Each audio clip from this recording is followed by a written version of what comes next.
Assalamualaikum warahmatullahi wabarakatuh. Bismillahirrahmanirrahim. Alhamdulillahirabbil alamin. وبه نستعين على أمور الدنيا والدين والصلاة والسلام على أشرف الأنبياء والمرسلين سيدنا وحبيبنا وشفيعنا وقرة أعيننا ومولانا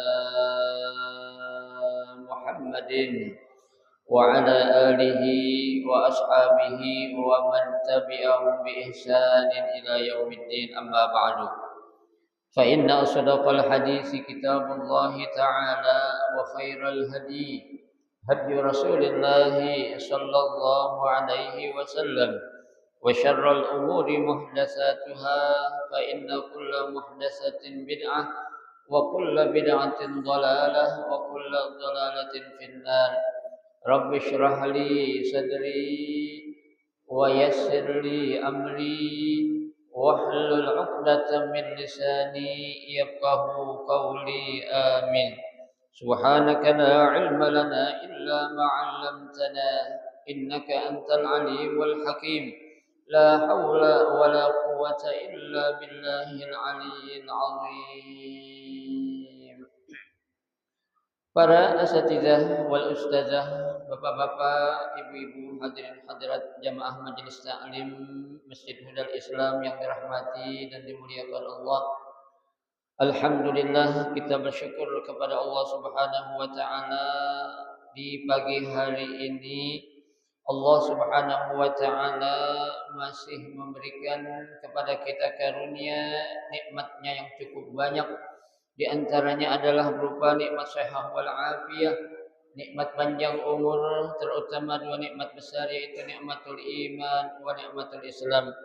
Oleh karenanya patut kita syukuri karena dengan barakah nikmat yang Allah Subhanahu wa taala berikan kepada kita, alhamdulillah kita masih dapat melangkahkan kedua kaki kita menuju tempat yang termulia di sisi Allah Subhanahu wa taala dalam rangka kita mencari ilmu serta kita mencari keridhaan Allah Subhanahu wa taala.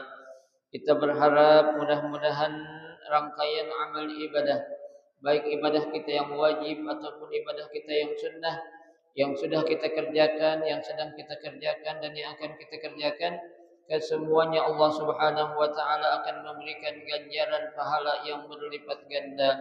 Ilmu-ilmu yang sudah kita pelajari mudah-mudahan dijadikan oleh Allah ilmu yang bermanfaat, dan yang akan kita pelajari mudah-mudahan Allah berikan kemudahan kepada kita untuk memahami dengan sebaik-baiknya. Amin. Allahumma amin. Jamaah sekalian yang berbahagia, mari kita akan melanjutkan kembali kajian kitab Riyadhus Shalihin yang pada pagi hari ini kita masih melanjutkan bab tentang anjuran atau perintah untuk kita amar ma'ruf nahi munkar, yang insyaallah pagi ini kita akan membaca hadis yang terakhir pada bab ini yaitu hadis yang ke-14 ataupun hadis yang ke-197 dalam kitab Riyadhus Shalihin. Baik, bismillahirrahmanirrahim. An Abi Bakr As-Siddiq radhiyallahu anhu qala, ya ayyuhan nas innakum taqra'una hadhihi al-ayata ya ayyuhalladzina amanu alaikum anfusakum la yadurrukum man dhalla idha ihtadaitum wa inni sami'tu Rasulullah sallallahu alaihi wasallam yaqul innan nasa idza ra'aw zalima falam ya'khudhu ala yadayhi aw syaka an ya'ummahumullahu bi'iqabin minhu.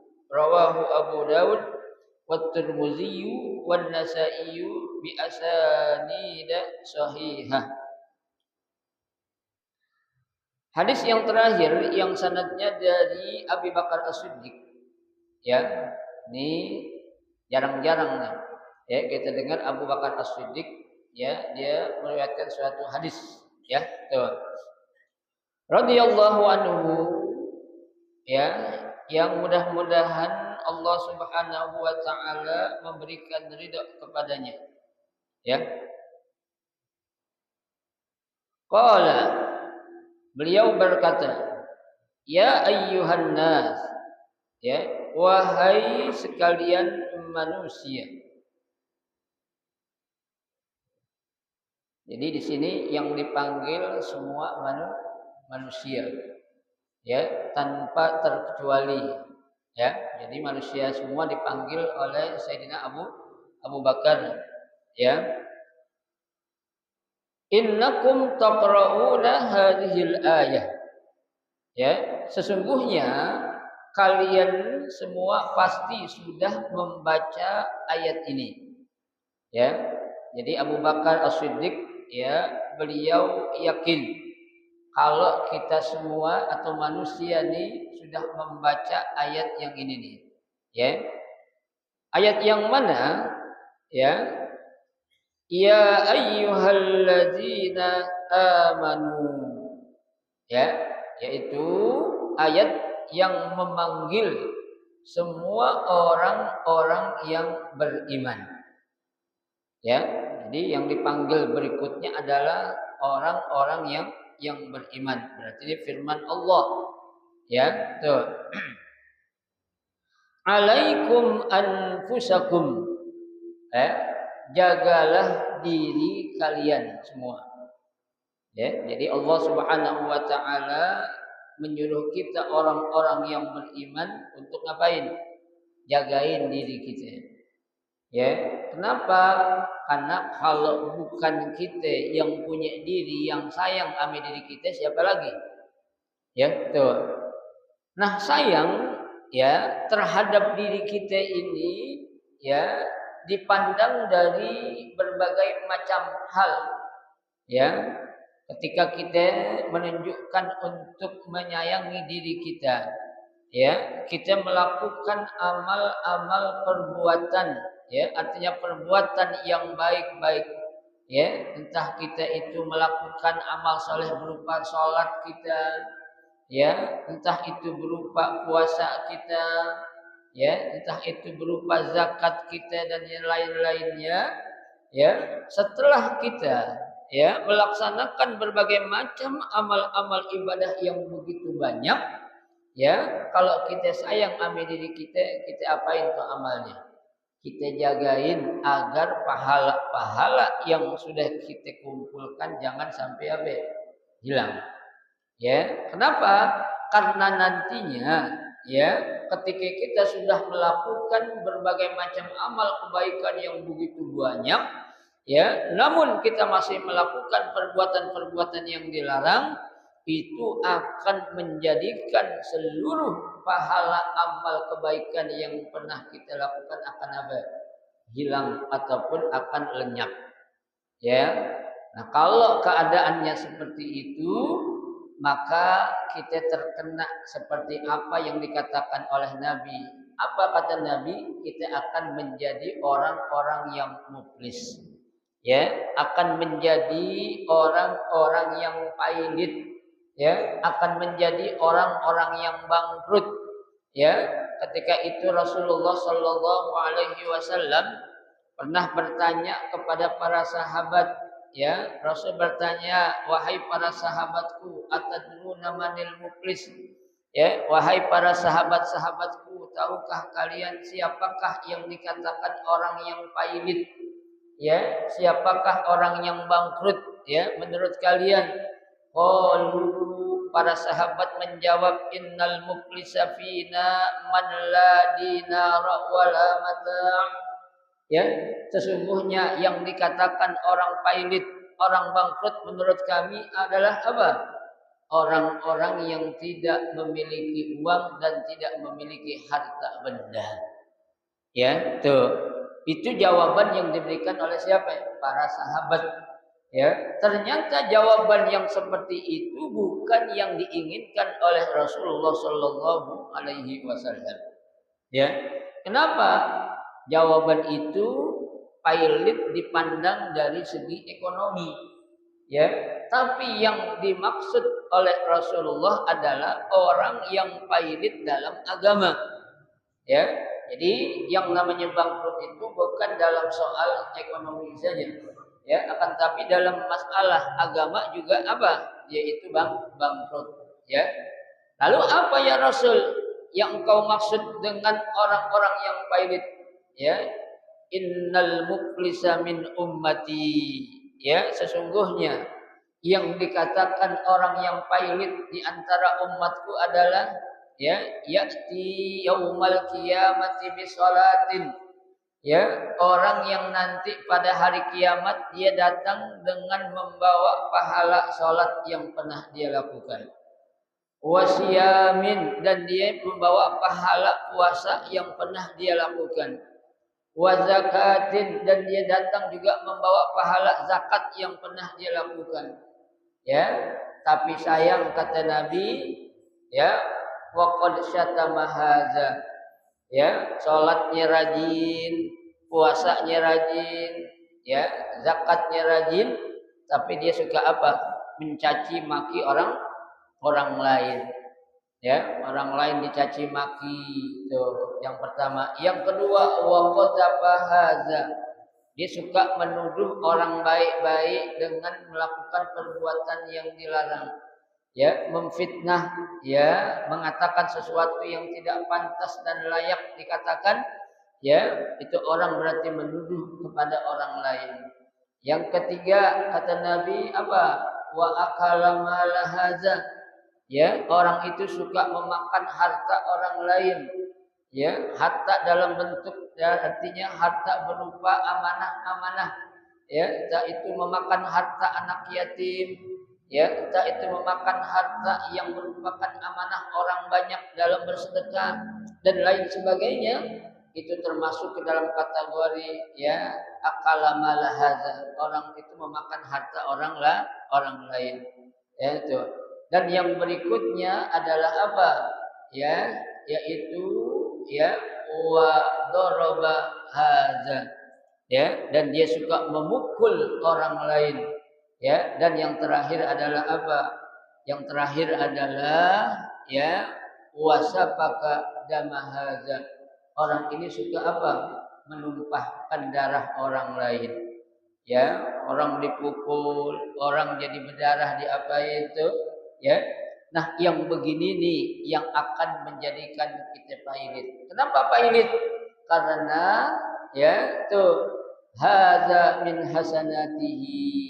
Tuh, semua kebaikan yang pernah dilakukan oleh orang yang menzolimi orang lain itu diberikan kepada orang yang dizolimi. Ya, semua kebaikan sekecil apapun yang pernah dia lakukan saat dia hidup di dunia dulu dikasih kepada siapa? Dikasih kepada orang yang dia sakitin. Ya, tuh. Nah, apabila kata Nabi, fa'in, ya, tuh, apabila sudah habis, ya, kebaikan-kebaikan yang dimiliki oleh orang yang berbuat zalim itu lantaran sudah diambil atau diberikan kepada orang yang dizalimi, maka akan diambil apa? Keburukan ataupun dosa yang pernah dilakukan kepada orang-orang yang dizalimi itu akan diberikan kepada siapa? Kepada orang yang menzalimi tadi. Jadi kebaikannya diambil, ya, sedangkan dosa yang pernah dilakukan oleh orang dizalimi diberikan kepada siapa? Kepada orang yang menzalimi tadi. Yaitu. Nah, kalau sudah habis, ya, semua amal kebaikan, dosa seorang yang dizalimi sudah habis. Kemudian apa kata Nabi? Faturihat finnar, maka orang itu akan dilemparkan ke dalam jurang api neraka. Ya, bagaimana enggak pailit, Pak? Ya, kita udah capek-capek melakukan kebaikan begitu banyak, sholat kita ke, puasa kita ke, haji kita ke, sedekah dan lain sebagainya. Tapi apa? Kita masih gemar melakukan kelima tadi hal itu yang Nabi katakan, maka itulah orang yang dikatakan Nabi sebagai apa? Orang yang pailit, ya. Makanya jika kita menyatakan sayang sama diri kita, peliharalah amal kebaikan yang sudah pernah kita lakukan, ya. Memang Pak, melakukan kebaikan mudah, yang sulitnya apa tuh? Menjaganya, ya. Istiqomah itu yang paling susah, ya. Itu kenapa? Makanya Al-Imam Al-Haddad mengatakan, ya, kata beliau, al-istiqamatu khairun min alfi karamah. Ya, tuh. Istiqomah itu lebih mulia ketimbang 1000 karamat. Ya, kita dengan istiqomah kepada Allah, maka insya Allah tuh kita akan diapain? Dijagain oleh Allah Subhanahu wa taala dan kita tidak akan menjadi orang-orang yang rugi. Nah, ini sesuai dengan firman Allah, "Alaikum anfusakum." Wahai orang-orang yang beriman, jagalah diri kalian masing-masing. Lah, la yadurrukum man dalla idza ihtadaitum. Ya, tuh. Jadi orang-orang yang sesat ketika mereka akan mencelakakan kamu, ya, ataupun akan memberikan mudarat kepada kamu, ya, itu mereka pasti tidak akan apa? Tidak akan mampu saat kalian telah mendapatkan hidayah dari Allah Subhanahu wa taala. Ya. Jadi, ya, sehebat apapun rencana yang ingin dilakukan oleh orang-orang yang jahat kepada kita, ya, kalau Allah katakan tidak akan mampu, ya, tidak akan bisa orang lain itu ingin menyelakakan kita, lantaran apa? Allah sudah memberikan hidayah taufiknya kepada orang tersebut, maka itu tidak akan terjadi kepada siapapun. Ya, karena apa? Karena lantaran adanya hidayah yang Allah Subhanahu wa taala berikan kepada siapa? Kepada hambanya yang dicintai ini. Ya, tuh. Wa inni sami'tu Rasulullah sallallahu alaihi wasallam yaqul. Ya, sesungguhnya aku pernah mendengar Rasulullah sallallahu alaihi wasallam bersabda. Apa kata Nabi? Ya, innan nasa, ya, sesungguhnya seseorang, ya, idza ra'awul zalima, apabila mereka melihat secara langsung adanya perbuatan zalim yang dilakukan oleh orang lain, falam ya'khudhu ala yadayhi, ya, ketika orang-orang tersebut melihat kezaliman yang dilakukan oleh orang lain tapi dia membiarkan, ya, tidak mencegah atau berusaha untuk melarang orang untuk melakukan kejahatan tadi, ya, justru diapain?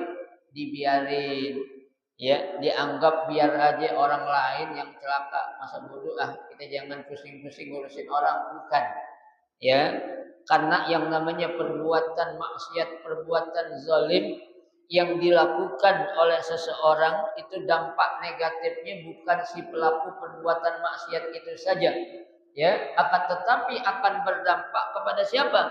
Kepada orang lain yang tidak melakukan apa? Perbuatan maksiat. Ya, sebabnya apa? Tadi lam ya'khudhu ala yadayhi. Dia enggak mau mencegah, melarang atas kemampuan ataupun kekuatan yang dia punya, ya, tuh.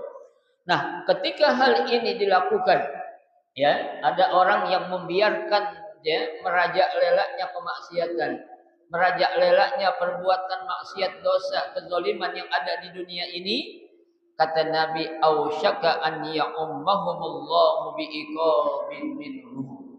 Ya, boleh jadi Allah Subhanahu wa taala akan menurunkan azab kepada semua orang yang ada di sekitarnya lantaran karena perbuatan zalim orang tersebut. Ya, jadi kita, Pak, bakal apa ya? Kebagian sialnya. Ya, kebagian apa itu? Enggak enaknya. Ya, lantaran di sekitar kita ada orang melakukan perbuatan maksiat, apapun namanya, ya, terus kita membiarkan perbuatan maksiat itu, maka itulah yang akan kebagian azab dari Allah Subhanahu wa taala. Lantaran apa tadi? Lantaran perbuatan zalim yang dilakukan oleh orang tadi. Ya, jadi kita yang namanya, ya, punya kepedulian, ya, kita harus peka terhadap keadaan yang ada. Ya, sekiranya di kampung kita, jangan kampung dulu dah, keluarga kita contohnya, ya, ada sesuatu perbuatan maksiat ya yang kita biarkan atau pembiaran adanya perbuatan maksiat, itu nanti dampaknya buat siapa? Buat seluruh keluarga besar yang ada itu. Ya, bukan saja kepada si pelaku atau salah seorang anak ataupun cucu kita yang melakukan maksiat itu, tapi untuk siapa juga? Untuk orang lain yang apa? Membiarkan kemaksiatan itu dilakukan ada di sekitar kita. Ya, makanya ya kalau kita mampu dan kita berani, kita cegah dengan apa? Power kekuatan kita. Ya, kalau nggak bisa dengan kekuatan, pakai apa kemarin? Babi lisan dengan ucapan kita. Ya, kekuatan kagak, ngomong kagak bisa, pakai apa dah? Babi kolbi. Ya, benci aja, gedek aja sama orang yang suka ngelakuin perbuatan maksiat. Ya, gedek itu gimana sih Pak? Ya udah, kita kasih lihat aja. Kalau kita nggak demen, gua nggak demen sama lu. Kenapa? Lu suka melakukan maksiat, ya udah gue nasehatin, emang lu kagak malu, ya lu tinggal di sekitar masjid, tinggal dekat majelis taklim, tapi apa? Gemar melakukan perbuatan maksiat, ya. Nah ini contohnya juga Pak yang terjadi, yang kelihatannya sepele terjadi di kalangan keluarga kita, maaf ya, ketika ada anak kita yang remaja, ya maaf, dia pacaran, dibawa pacarnya itu ke rumah, dibawa pacarnya itu jalan-jalan, kemana tahu kita selaku orang tua membiarkan, ini bahaya sekali. Ya, kita bilang biarinlah, namanya juga anak muda. Ya, kita juga dulu pernah muda, bukan? Ya, kalau kita membiarkan hal itu berlarut terus-menerus, ya, perbuatan maksiat, maka kita akan terkena dampak negatifnya. Ya, yang benar adalah ketika anak kita, contohnya kalau anak kita laki, dia suka bawa perempuan yang menurut dia suka, tanya, ya itu siapa toh? Ya, calon dia suka amal, kekuatan oleh Allah agar kita bisa berani dan mampu ketika kita melihat adanya kemunkaran, kita berbuat semampu yang kita bisa lakukan, kita lakukan. Ya, jangan juga kita jadi orang yang nekat. Ya, nekat dalam arti nggak punya kemampuan apa-apa tuh, sok jagoan, jangan juga. Ya, itu namanya kita berkorban tapi menjadi korban. Ya, kita berkorban tapi jangan jadi korban. Ya, kita disuruh berjuang. Ya, berjuang apa? Ya, dalam rangka apa? Amal ma'ruf nahi munkar. Maka itu insya Allah yang akan mendatangkan kemuliaan yang besar dari Allah, dan Allah berikan apa? Pahala yang sangat besar. Ya. Nah, selesai sudah bab tentang amal ma'ruf nahi munkar. Ya, sekarang kita akan masuk kepada bab yang berikutnya, yaitu babu taghlizu uqubah min amrin bil ma'ruf aw nahyin 'anil munkar wa khalafa qawluhu fi'luhu. Ya, itu. Bab akan membicarakan tentang beratnya ya balasan yang diberikan kepada orang yang suka amar ma'ruf nahi munkar, tapi dia sendiri apa? Antara omongan enggak sesuai dengan apa perbuatannya. Ya, cuma nyuruh orang lain berbuat kebaikan, dia sendiri enggak ngelakuin. Ya, ngelarang orang lain melakukan perbuatan maksiat, dia sendiri ngapain? Ngelakuin. Nah, ini dosanya gede banget. Maka dikatakan taglizu uqubah. Ya, besarnya dosa yang diberikan kepada orang yang hanya sekedar bisa amar ma'ruf nahi munkar, tapi dia sendiri apa? Tidak cocok, enggak sesuai dengan antara omongan dan perbuatannya. Ya, itu. Nah, di sini ada beberapa ayat ya yang menjelaskan larangan hal tersebut. Ya, jadi kalau kita tuh berdakwah, kan kita disuruh untuk siapa dulu? Pertama, untuk diri kita sendiri. Ibda binafsik. Ya, tuh. Mulai dari diri kita sendiri. Ya, kita harus mulai bebenah dari diri kita terlebih dahulu. Ya, jangan kita bebenahin orang lain sementara apa? Diri kita sendiri kita enggak benahin. Ya, mohon maaf, banyak kenyataan contoh ini contoh yang ini ya. Ada orang ya, pekerjaannya menjadi PLT, ya, pembantu rumah tangga. Rumah orang dirapiin, disapuin, dibersihin, tapi rumahnya sendiri apa? Rantakan. Ya, ini benar gak kayak gini? Nggak benar. Ya, tuh.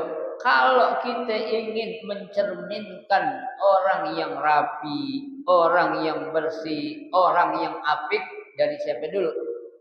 Diri kita dulu.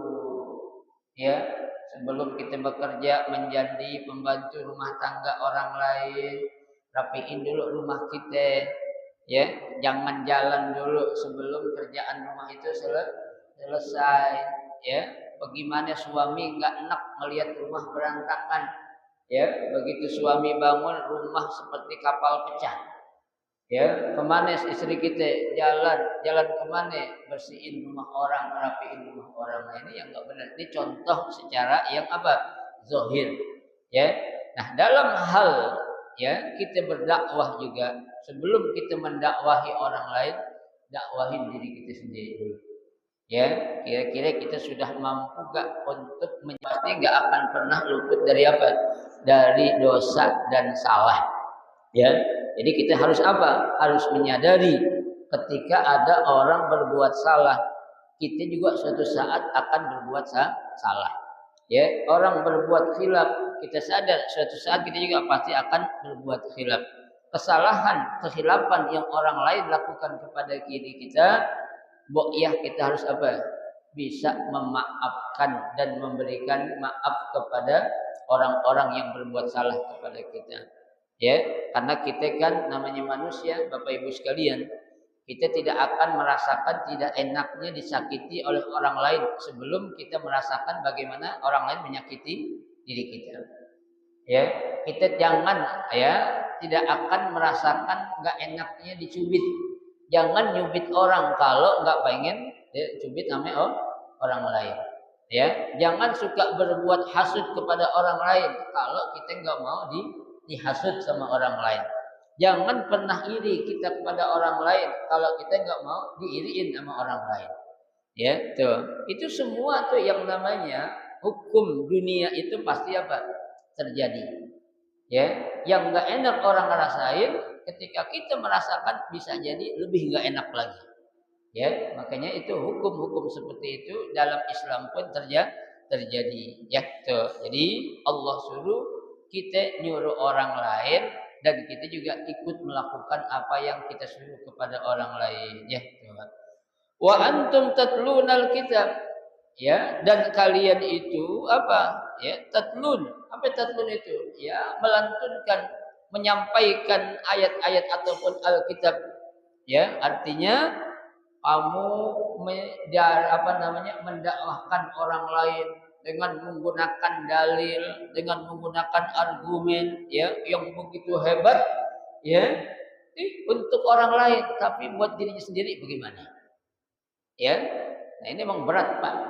Ya, seperti banyak mungkin terjadi ketika ada seorang ustadz ataupun kiai ataupun ustazah ya nyuruh orang lain, ayo kita beramal soleh, kita berinfak ya yang besar.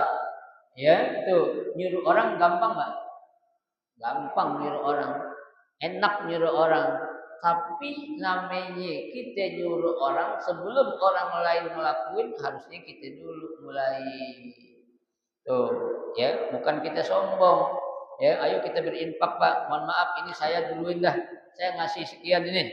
Ya, silakan Bapak Ibu yang punya harta, ya, ayo sisihkan sebagian harta yang Bapak Ibu miliki untuk apa? Untuk tentang apa yang ada dalam apa? Hati kita semua ini. Innahu ya'lamu sirra wa akhfa.